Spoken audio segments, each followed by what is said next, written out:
Aujourd'hui, on va faire un petit tour du côté de Farciennes avec Madame Anne Fauvel, qui est la bibliothécaire de la bibliothèque de Farciennes. C'est situé à proximité du centre. En fait, Madame Fauvel, c'est une ancienne école, c'est bien ça?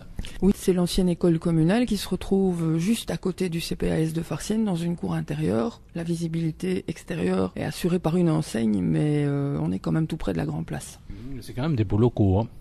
On a 300 mètres carrés ou presque qui ont été récemment rénovés avec des nouveaux châssis et une peinture relativement fraîche et un coin salon très apprécié. C'est combien de personnes qui travaillent au sein de cette bibliothèque?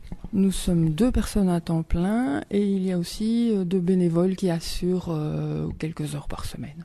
Oui, alors est-ce que vous répondez aux normes imposées par la Fédération Wallonie-Bruxelles? Nous sommes en période de reconnaissance, c'est-à-dire que nous espérons remplir toutes les conditions de la nouvelle législation l'année prochaine. Il vous manque 7 mètres carrés, je crois. En surface, oui, mais les conditions qui sont exigées par la Fédération Wallonie-Bruxelles sont beaucoup plus pointues encore, et pas seulement au niveau de la surface, mais surtout au niveau des activités. Il y a un projet de déménagement aussi, là, non? Oui, encore un petit peu confidentiel, mais on voudrait se rapprocher du centre et s'installer en dessous de l'ancienne maison communale, à l'ancien bureau de police, qui nous mettrait sur la Grand Place. Nous sommes avec Anne Fauvel, bibliothécaire de la bibliothèque de Farciennes, une bibliothèque qui est ouverte vers la population, comme toute bibliothèque, mais alors vous luttez aussi contre la fracture numérique de ce côté-là, vous donnez un petit coup de main. En fait, nous sommes membres de la plateforme emploi du plan de cohésion sociale et à ce titre, il y a un écrivain public, c'est moi, qui aide la population des demandeurs d'emploi à rédiger ses CV ou à faire ses recherches d'emploi sur Internet. Vous avez beaucoup d'ordinateurs pour ça? 4. Alors la lecture, est-ce que ça intervient? Est-ce qu'il y a des gens qui savent peut-être ni lire ni écrire? Il y a ce qu'on appelle, je pense, les groupes alpha. Est-ce que vous avez ça? Est-ce que vous avez une action dans ce sens-là? Alors la bibliothèque accueille pendant toute l'année scolaire le groupe de formation en alphabétisation qui est tenu par une formatrice de lire et écrire. Et bien sûr, le public de cette formation fait partie de nos lecteurs privilégiés. Même s'ils lisent très très peu et très mal, on organise des animations pour eux et on les aide eux aussi dans leur recherche d'emploi. Et alors vous faites aussi plein de trucs parce que vous allez également à l'extérieur, hein. Vous avez 4 lectrices et vous allez leur porter des livres aussi. Nous avons des lectrices à domicile, nous avons déjà essayé de diffuser l'information à ce sujet, mais justement, beaucoup de gens ne savent pas se déplacer et s'ennuient, donc on est disponible pour leur porter de la lecture. Nous sommes avec Anne Fauvel, bibliothécaire en chef de la bibliothèque de Farciennes. Alors Anne, aussi une chose, c'est que vous aimez bien lire pour les bébés. Alors ça, c'est un truc qui m'interpelle. On peut lire des trucs aux bébés qui n'ont par exemple que 2 mois? Les bébés de 2 mois, l'idéal c'est qu'ils lisent avec leurs parents parce qu'ils ont à cet âge-là un contact privilégié avec eux. Mais il y a des lectrices pour les bébés dans les consultations de l'ONE déjà depuis longtemps. Et en ce qui me concerne, je lis des histoires aux bébés qui sont gardés à domicile par toutes les accueillantes à domicile qui travaillent sur Farciennes. Et il y en a 10. Alors là, vous allez m'expliquer comment vous faites pour donner des notions de lecture aux enfants. C'est pas du Proust, on n'attaquez pas quand même en force.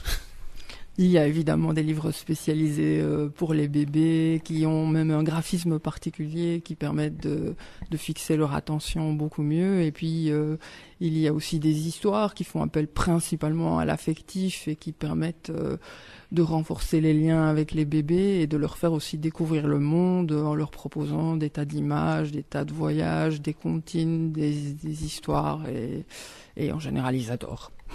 On en fait déjà des consommateurs de livres. Pour des écrivains, c'est une bonne chose, mais c'est pas un peu trop tôt? Je ne pense pas que c'est une question de consommation de livres, mais je crois, et je suis persuadée avec plein de psychopédagogues qui ont travaillé là-dessus, que le livre est un très bon moyen de fixer l'apprentissage de la langue et de l'améliorer, parce qu'il fait l'apprentissage de ce qu'on appelle le langage du récit. Alors que le langage du quotidien, vous pouvez bien concevoir avec moi, maman va te changer, papa va rentrer, on va manger des carottes. C'est peut-être pas idéal pour l'ouverture sur le monde. Nous sommes avec Anne Fauvel, bibliothécaire, ici à la bibliothèque de Farciennes. Évidemment, je suppose que vous participez à de nombreuses activités, mais ce qu'il faut quand même signaler, c'est que Farciennes a été, je dirais, le creuset d'une grosse opération de promotion de la lecture de la jeunesse, qui est le prix Farniente, je crois. Effectivement, nous organisions dans les années 90, en partenariat avec la Ligue des familles, une foire du livre pour la jeunesse à Farciennes. Et nous avons eu l'idée de ce prix littéraire pour adolescents, qui était en quelque sorte la suite de ce qu'on appelait le prix Vorzel, qui était un prix littéraire pour les enfants jusque 12 ans. Et Jacqueline Loss et Catherine Jotran de la Ligue des familles ont mis au point ce prix à la Foire du livre de Farciennes depuis déjà... Il y a déjà plus de 20 ans, je crois. Alors aussi une chose, vous n'avez pas de comité de lecture, mais vous avez un groupe littéraire. C'est quoi la différence ? Alors en fait, un de mes lecteurs a monté un groupe littéraire sur Facebook parce que il a considéré que soudain la lecture était pour lui essentielle étant donné qu'il était en très très mauvaise santé. Il s'appelle Philippe Basse et ce groupe littéraire qui s'appelle Passion Lecture a donné lieu à l'organisation d'un salon du livre qui va avoir lieu le 22 novembre à Farciennes et qui va rassembler énormément d'auteurs d'ici et d'ailleurs qui sont persuadés comme nous que le livre ça fait du bien. Nous étions avec Anne Fauvel, bibliothécaire de Farciennes, la bibliothèque ici. C'est quelle rue exactement, Madame Fauvel ? C'est rue Joseph Boll, numéro 63. Alors justement, vous venez d'en parler, le 22 novembre, vous allez avoir une foire du livre. C'est la première édition, le concept ? C'est la première édition et en fait ça s'appuie sur le fait que énormément de petits auteurs ne sont plus édités par les très grands éditeurs mais veulent faire entendre leur voix et trouvent qu'ils ont quelque chose d'important à dire. Et l'auto-édition leur permet maintenant de diffuser leurs œuvres et de rencontrer leurs lecteurs dans le cadre de ce genre de manifestations comme notre premier salon du livre à Farciennes. Vous avez déjà des invités qui sont prévus ?